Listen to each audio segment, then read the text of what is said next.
하여 주옵소서. 귀한 예물을 주님 앞에 드렸습니다. 하나님, 물질을 드리는 것이 아니라 우리의 믿음과 신앙을 드렸사오니 하나님, 이 신앙 고백 위에 하나님의 나라가 확장되어질 수 있도록 축복하여 주옵소서. 감사하며 예수님 이름으로 기도합니다. 아멘.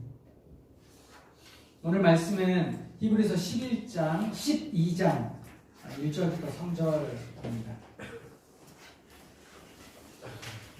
오늘은 성경을 조금 여러 곳을 찾을 거여서 여러분이 좀 성경을 잘 보시면 좋을 것 같습니다.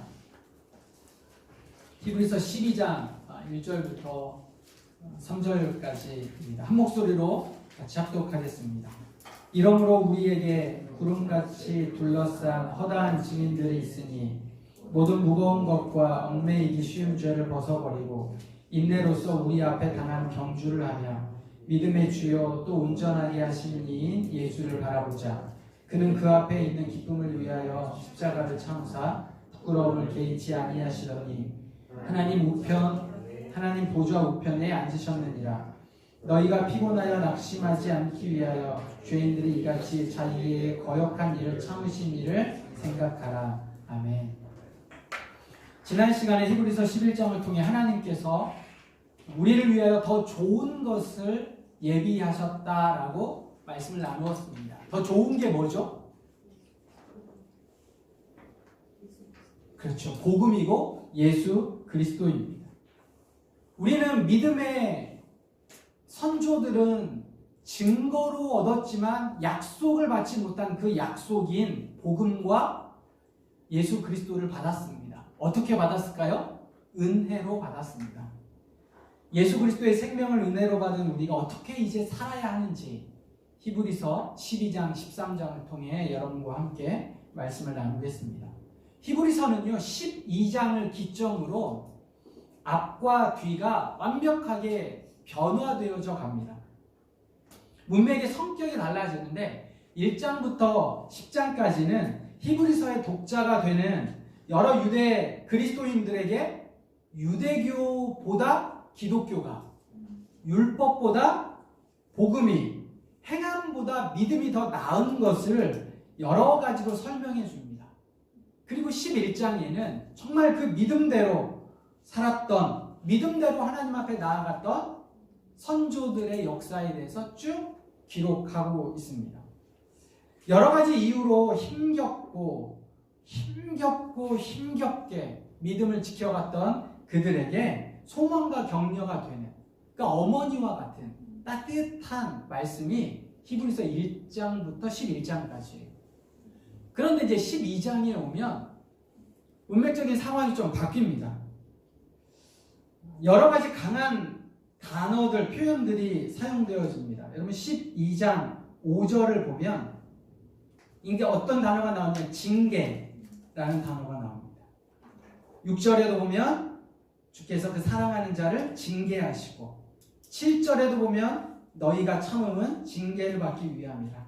8절에도 보면 징계는 다 받는 것이거늘 너희에게 없으면 친아들이 아니다. 9절에도 징계, 10절에도 징계, 11절에도 징계라는 단어가 나옵니다.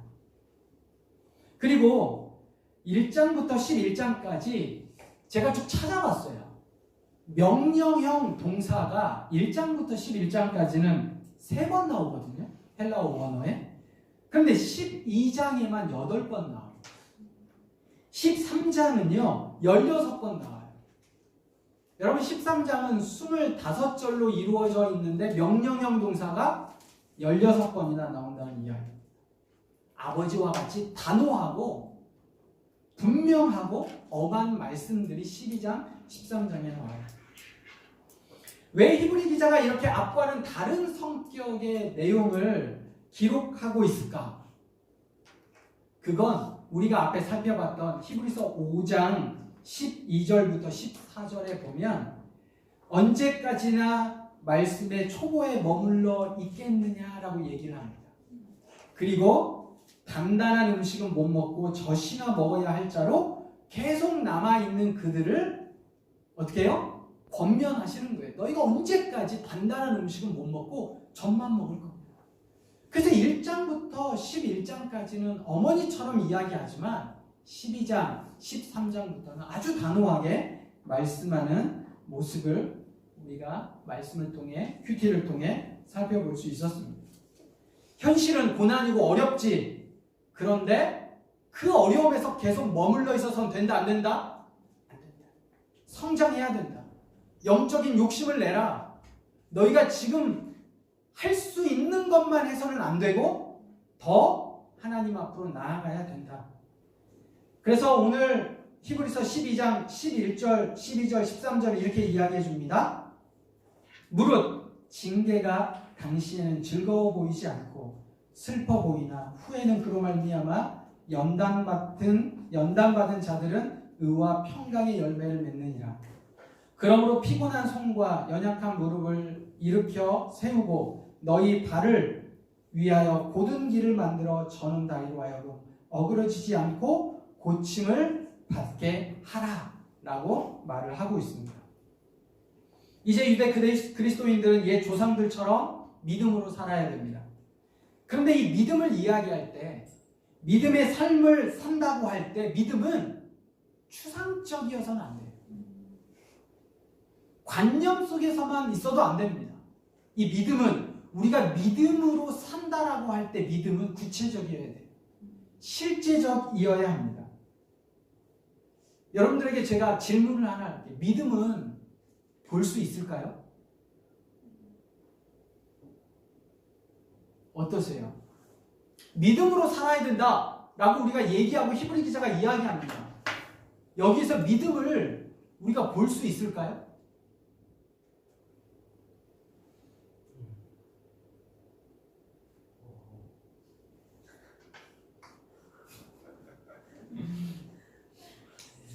자, 우리가 믿음을 볼 수 있는지 한번 생각해 보겠습니다.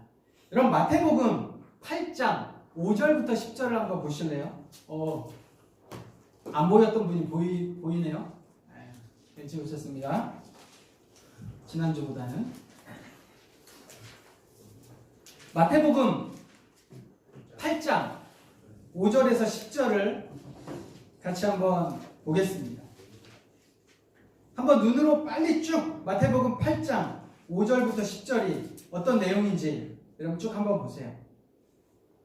어느 날 예수께서 가버나움에 들어가셨는데 한 백부장이 나와서 예수님 앞에 이렇게 이야기를 합니다. 주님, 내 하인이 중풍병에 걸렸습니다. 그러자 예수님이 그래? 내가 가서 고쳐줄게. 그러자 이 백부장이 깜짝 놀랍니다. 아니, 우리 집에까지 오실 필요가 없습니다. 다만 말씀만 하십시오. 나에게도 수화가 있어서 이리 가라고 하면 이리 가고 저리 가라고 하면 저리 가는데 예수님 정도 되시면 굳이 가셔서 하실 필요 없이 여기서 낫는다라고 말씀만 하시면 나을 줄 믿습니다. 이렇게 얘기를 합니다. 그래서 예수님께서 10절 같이 한번 읽겠습니다. 시작. 예수께서 들으시고 놀랍게 여겨 따르는 자들에게 이르시되 내가 진실로 너희에게 이르노니 이스라엘 중 아무에게서도 이만한 믿음을 보지 못하였노라. 그 백부장의 말과 행동을 통해 예수님께서 뭘 보셨대요? 믿음을 보셨답니다. 자, 마가복음 2장 1절에서 5절도 한번 찾아볼까요? 마가복음 2장 1절에서 5절입니다. 자, 여기에 보면 수일 후에 다시 예수님께서 가버나움에 들어가셨습니다. 여기에 들어가자 많은 사람들이 예수님의 말씀을 듣기 위해 몰려왔습니다. 그런데 한 중풍병자를 메고 친구들 4사람이 메워가지고 왔어요. 그런데 무리들 때문에 예수님 앞에 갈 수가 없는 거예요. 그래서 이 친구들이 어떻게 했습니까? 지붕으로 올라갔어요. 그래서 지붕을 뚫고 그 중풍병자를 내려 예수님 앞에 두게 되었습니다. 그래서 예수님께서 이렇게 말씀하십니다. 예수께서 그들의 믿음을 보시고 중풍병자에게 이르되 작은 자야 내 죄사함을 받았느니라. 예수님이 뭘 보셨어요? 친구들의 믿음을 보셨습니다. 마지막으로 사도행전 14장 8절부터 10절입니다. 사도행전 14장 8절부터 10절. 자, 이건 같이 한번 읽어볼까요?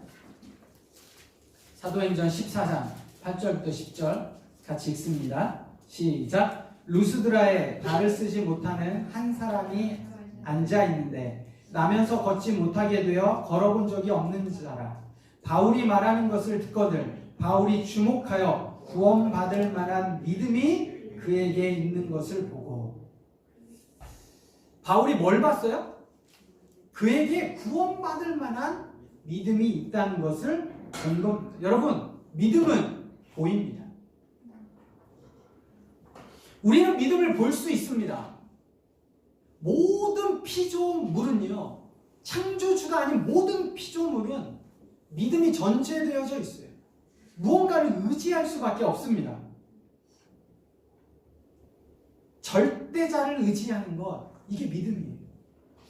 자, 근데 믿음은 제가 히브리서 첫 시간에 뭐라고 이야기했어요? 믿음은 뭐다?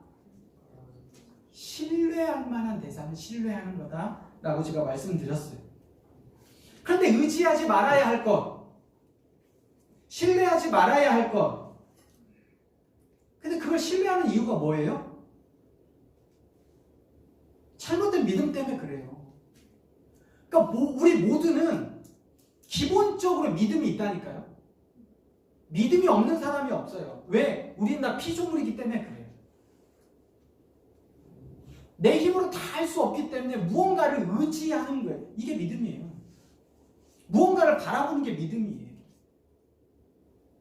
믿음은 바른 믿음과 옳지 못한 믿음이 있을 뿐이에요. 옳지 못한 믿음은 왜요? 잘못된 대상을 바라보기 때문에 그래요. 잘못된 것을 신뢰하기 때문에 그렇다고. 오늘 말씀해 보면 12장 2절에 히브리서 12장 2절에 믿음의 주요 또 온전하게 하신 이인 예수를 바라보자 라고 말씀을 하고 있습니다. 여러분, 믿음은 예수를 통해서만 온전해지는 거예요. 믿음은 뭐라고요? 그러니까 우리가 모두가 다 믿음이 있다니까요. 믿음이 없는 사람은 없어요. 크리스찬만 믿음이 있는 게 아니에요. 모두가 믿음이 있어요. 뭐라도 믿어요. 돈을 믿든 세상을 믿든 권력을 믿든 아니면 자신을 믿든 어쨌든 뭐라도 믿는다고요. 그런데 올바른 믿음, 온전한 믿음을 갖는 사람은 누구를 통해서만?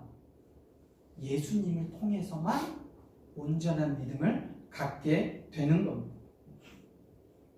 대상을 온전하게 보지 못하는 이유, 잘못된 믿음을 가진 이유, 왜? 신뢰할 만한 대상을 신뢰하는데 그 대상이 잘못되었다는 사실을 알지 못하는 것. 왜요? 사실은 우리가 무언가를 볼 땐 렌즈나 안경을 끼고 보는데 그 렌즈나 안경이 잘못되었기 때문에 그렇습니다. 요즘 사진을 찍을 때 저에게도 그런 이야기를 하는데 필터를 통해 사진을 찍으라고 한단 말이죠. 이게 다 왜곡되어져 있는데 필터를 꼭 통해서 사진을 찍으려고. 가끔 그렇게 찍어서 인스타에 올리는 거 보면 이 사람이 맞나? 이런 생각이 들 때가 있습니다. 여러분, 우리가 거울을 보는 이유가 뭘까요? 거울은 정직합니다. 거울은 왜곡되어지지가 않아요. 그러니까 나에게 뭐가 문제가 있는지, 뭐가 묻었는지, 뭐가 잘못되었는지를 정확하게 알려줘요. 무언가 길게 내 인생이나 내 미래나 길게 무언가를 보든 아니면 지금 당장 짧게 무언가를 보든 우리는 왜곡되지 않은 걸로 봐야 됩니다. 사무엘상 16장에 보면 사무엘이 이새의 집에 가서 기름 부음을 받을 왕을 찾으려고 합니다. 이새에게 아들들을 다 오라고 합니다. 사무엘이 딱 보는 거예요. 그리고 왕이 될 만한 사람을 딱 보는데 첫째 아들 엘리압이 딱 오자마자 사무엘이 그 마음에 이 사람이다, 왕이 될 만하다 라고 딱 생각을 하는 거예요. 근데 하나님이 그 마음에 뭐라고 주십니까? 그가 아니라는 거예요. 사람은 외모를 보거니와 나 여호와는 중심을 보는. 사무엘은 뭘로 본 거예요? 자기 자신의 잘못된 렌즈로 그를 보니 잘못된 판단을 하게 되는 겁니다. 사도행전 9장에 보면 사울이 그리스도인을 잡으려고 다메섹으로 올라갑니다. 그러나 그곳에서 하나님 예수님을 만나게 되죠. 사울아 사울아 어찌하여 내가 나를 박해하느냐. 호련히 하늘에서 음성과 빛이 있어 사울의 눈이 멀게 됩니다. 그 다메섹으로 들어갈 때는 자기가 걸어가지 못하고 다른 사람의 손에 이끌려 걸어가게 돼요. 그곳에서 아나니아라는 제자를 만납니다. 그리고 그 아나니아가 안수하자 사울이 눈이 떠졌어요. 자, 그런데 사도행전 9장 18절을 여러분 같이 한번 찾아보겠습니다. 사도행전 9장 18절에 보면 이렇게 이야기를 해줍니다. 즉시 사울의 눈에서 비늘 같은 것이 벗어져 다시 보게 된지라 일어나 세례를 받고 음식을 먹음에 강건하여진다. 여러분 사울의 눈에 뭐가 끼어 있는 거예요? 비늘이 끼어 있는 거예요. 그러다 보니까 그가 바라봤던 그 어떤 진리 다 왜곡된 채 바라볼 수밖에 없었습니다. 사울이 열심을 내면 낼수록 비늘을 눈에 끼고 바라본 세상은 어때요?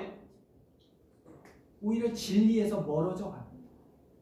그런데 아나니아가 안수하고 나자 사울의 눈에서 비늘이 벗겨진 거예요. 그리고 나서 그는 온전한 진리가 무엇인지를 알게 된 겁니다. 여러분 우리의 불완전한 생각과 경험으로 세상을 보지 않기를 바랍니다. 특별히 예수 그리스도를 통해서 보지 않으면 그 어떤 대상도 다 왜곡되고 불완전하게 볼 수밖에 없습니다.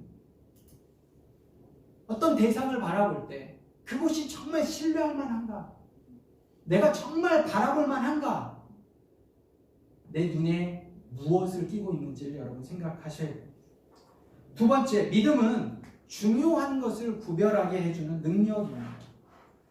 오늘 말씀으로 돌아와서 히브리서 12장 16절에서 17절에 보면 장자권을 판 에서 이야기가 나옵니다.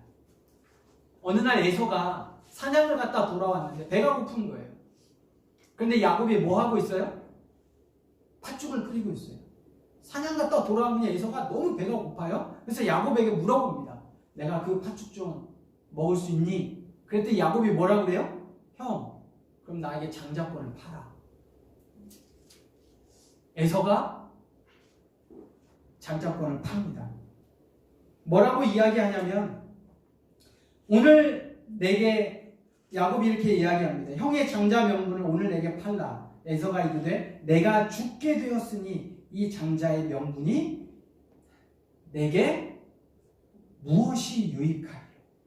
여러분 지금 내가 배고파 죽게 됐어요. 그까지 믿음이 무슨 소용이냐는 거예요. 지금 내가 필요한 건 내 배를 채우는 내 주림을 채우는 팥죽이지 미래의 하나님의 약속인 장자권이 아니라는 겁니다. 그래서 지금 내 육체를 만족시키는 팥죽과 미래의 하나님의 약속인 장자권을 팔아버렸어요. 에서에게는 무엇이 중요한지를 구분하지 못했고 구분할 능력이 없었습니다.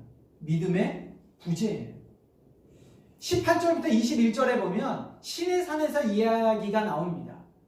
시내산에서 모세가 하나님의 말씀을 받기 위해 시내산에 올라갔어요. 30일이 다 되도록 하나님도 말씀하지 않고 모세가 어디 있는지를 모르겠는 거예요. 보이지가 않아요. 그런데 이스라엘 백성들이 한 일이 있습니다. 뭘 했을까요? 출애굽기 32장에 송아지를 만들었어요. 금 송아지를 만들어서 이걸 가지고 애굽에서 인도해낸 여호와다라고 이야기를 합니다. 아론과 이스라엘 백성의 믿음은 보이는 것에만 매여 있었습니다. 그들에게 보이는 게 중요했어요. 그런데 30일이 지나도록 모세도 보이지 않고 하나님도 보이지 않자 보이는 하나님을 만들었습니다.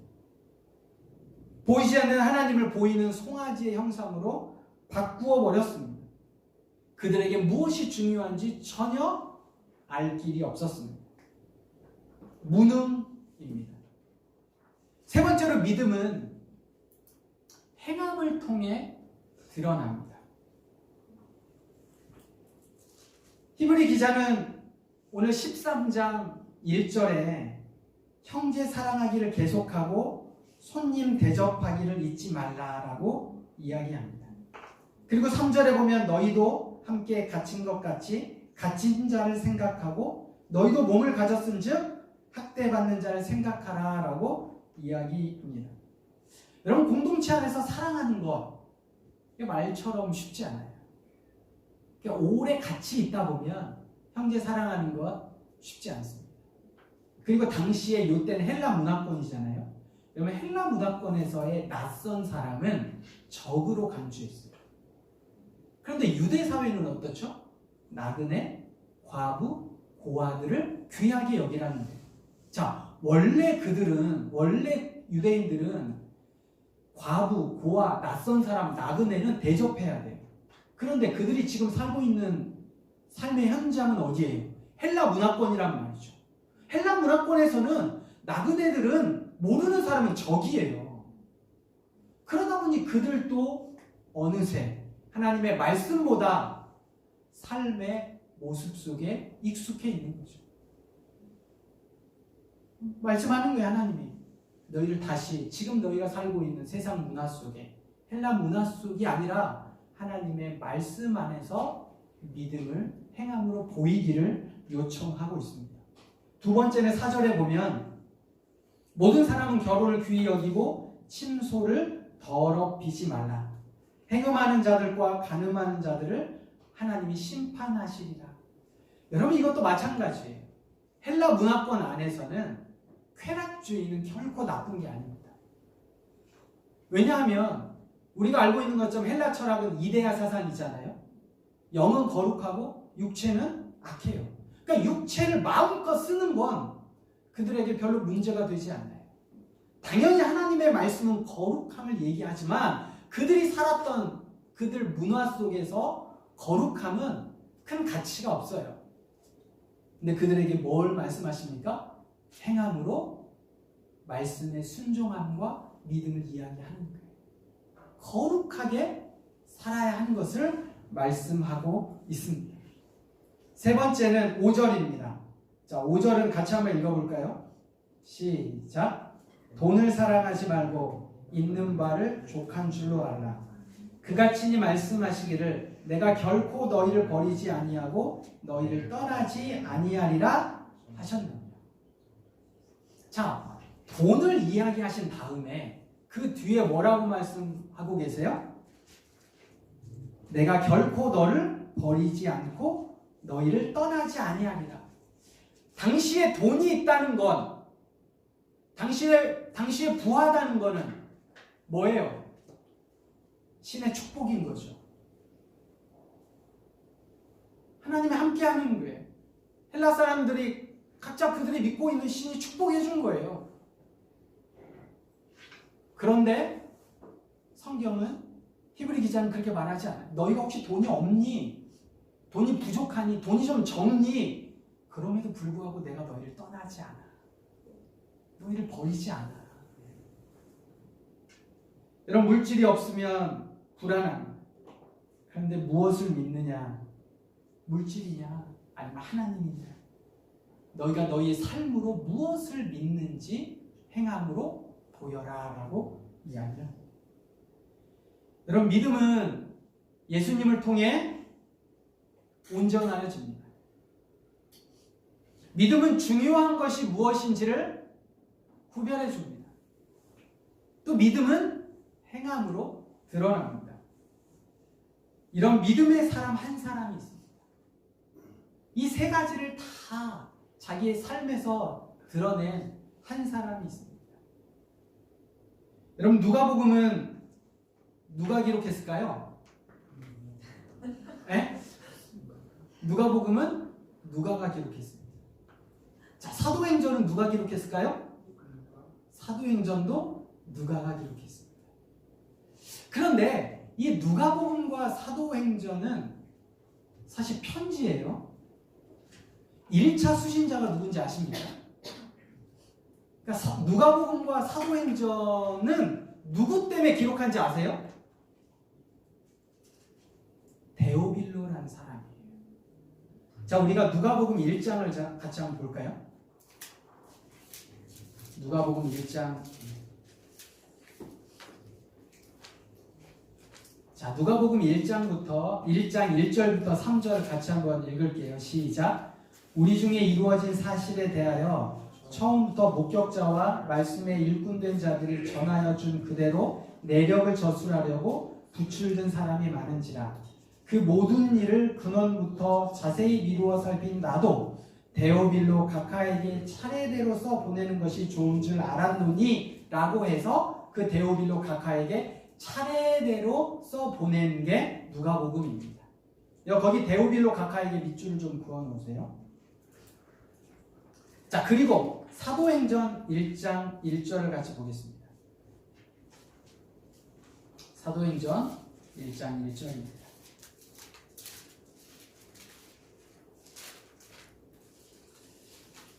자, 사도행전 같이 읽습니다. 시작. 데오빌로여, 내가 먼저 쓴 글에는 무릇 예수께서 행하시며 가르치기를 시작하신부터 그가 택하신 사도들에게 성령으로 명하시고 승천하신 날까지의 일을 기록하였노라. 자, 1절. 사도행전은 누구에게 써 보낸 거예요? 1절 데오빌로에게 써 보낸 겁니다. 자, 그런데 사도행전과 누가복음과 사도행전에서의 차이가 뭘까요? 데오빌로의 호칭의 차이입니다. 누가복음에서는 데오빌로가 뭐였어요? 데오빌로 각하였어요. 자, 그런데 사도행전에서는 뭐예요? 그냥 데오빌로요. 사실 그냥 이름을 부른 겁니다. 여러분, 각하는 헬라어로 이야기하면 크라티스토스라는 말인데, 이건 크라티스라는 단어의 최상급이에요.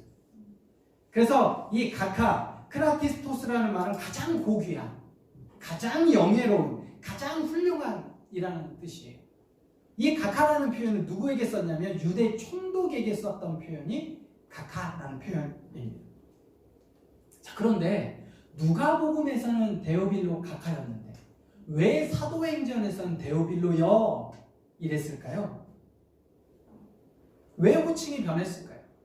여러분, 누가복음을 읽었을 때 데오빌로는 기독교에 관심이 있는 정도였습니다. 그가 로마 교회의 일원이었든 아니면 로마 교회 밖에 있었든 간에 상관없이 기독교에 굉장히 관심을 가지고 있었던 사람이란 말이죠. 근데 그럼에도 그는 각하라고 불렸습니다. 가장 존귀한 자, 가장 영예로운 자였어요. 그런데 시간이 지나서 누가복음을 썼다가 사도행전을 쓸 때가 시간이 좀 지났거든요. 시간이 지나서 이 데오빌로는 믿음을 가지게 되었습니다. 그리고 사도행전을 편지로 받았을 때는 각하가 아니라 그냥 형제였습니다. 공동체 안에서 믿음을 갖다 보니 이 데오빌로는 예수 그리스도를 통해서 자신을 보니 결코 로마가 준 그의 권력이 가장 영예롭고 가장 존귀하고 가장 훌륭한 것만은 아니었어요. 어린아이의 믿음이었을 때는 지위로 세상을 보았다면 믿음이 성장한 다음에 그가 볼 때 자기가 가진 지위는 한낱 지나가는 것에 불과했습니다. 그는 세상을 예수 그리스도를 통해 볼 줄 알았기 때문에 변화된 모습이었습니다. 그에게 믿음은 중요한 게 뭔지를 구별해 주었습니다. 남들에게 보여지고 들려지는 각하, 혹시 그게 여전히 세상 밖에서 믿지 않는 사람들에게는 각하라고 불렸어도 믿는 교회 안에서는 성도들에게는 나 각하라고 부르지 마. 나를 그냥 데오빌로여, 데오빌로라고 불러주기를 원했습니다. 중요한 게 뭔지를 알게 된 겁니다. 세 번째, 그는 교회 안에서 그런 마음을 가지고 있었기에 형제로 교회를 섬겼습니다. 여러분, 그가 밖에서는 높은 지위였지만 교회 안에서는 그 높은 지위를 자랑하지도 않았고 그것을 내세우지도 않았습니다. 데오빌로의 모습을 보는, 데오빌로의 삶을 보는 수많은 교회 공동체의 사람들은 그 데오빌로의 변화된 믿음을 행함으로 볼 수 있었습니다. 사랑하는 성도 여러분, 우리도 마찬가지입니다. 믿음은 보이는 겁니다. 내가 누구를 통해 무언가를 판단할 것. 내가 어떤 대상을 볼 때 세상적인 렌즈로 볼 거냐, 물질의 렌즈로 볼 거냐, 아니면 예수 그리스도를 통해서 볼 거냐. 신뢰할 만한 대상이 무엇인지를 정확하게 볼 수 있기 위해선 예수 그리스도를 통해서만 봐야 됩니다. 중요한 것을 구별할 수 있어야 합니다. 무엇이 중요하냐? 그리고 그 중요한 것을 구별했다면 그 중요한 것을 살아내는 행함이 여러분들에게 있기를 소망합니다. 이 시간 함께 찬양하겠습니다. 나의 믿음 주께 있네. 십자가 능력이 내 영광이 되었네. 주께서 우리를 승리케 하셨네. 나의 능력, 나의 소망 주께 있네. 여러분, 십자가의 능력이 세상 사람들에게는 별 볼 일이 없어요. 당시 로마 사람들에게도 그냥 반역자로 죽어갔던 한 유대 청년일 뿐이거든요. 그런데 우리가 믿음의 눈으로 보니 십자가의 능력이 내 영광이 되었다는 거예요. 헬라 시대 못지않게 굉장히 쉽지 않은 세상 속에 살고 있습니다. 우리의 믿음을 어디에 두어야 할지 우리가 함께 찬양하며 하나님 앞에 기도하는 시간을 갖겠습니다.